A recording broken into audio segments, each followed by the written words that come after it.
हुडको कॉलनीत मोकाट कुत्र्यांचा हैदोस, दुर्घटनेनंतरच नगरपरिषद जागी होणार का?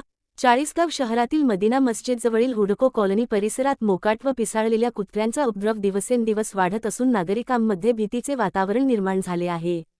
पादचारी, महिला, ज्येष्ठ नागरिक आणि लहान बालकांना या कुत्र्यांमुळे रस्त्यावरून ये जा करणे धोकादायक बनले असल्याची तक्रार स्थानिकांनी केली आहे.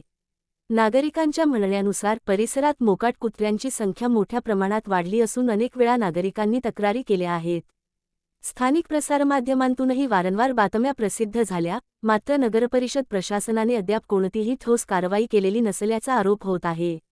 विशेषतः सकाळी शाळेत जाणारी मुले, कामावर जाणाऱ्या महिला आणि रात्री उशिरा घरी परतणारे नागरिक यांना कुत्र्यांच्या टोळ्यांचा सामना करावा लागत आहे. काही कुत्रे पिसाळल्यासारखे वागत असल्याने मोठी दुर्घटना घडण्याची भीती नागरिकांनी व्यक्त केली आहे. एखादा गंभीर अपघात किंवा जीवितहानी झाल्यानंतरच नगरपरिषद जागी होणार का, असा संतप्त सवाल परिसरातील नागरिकांनी उपस्थित केला आहे.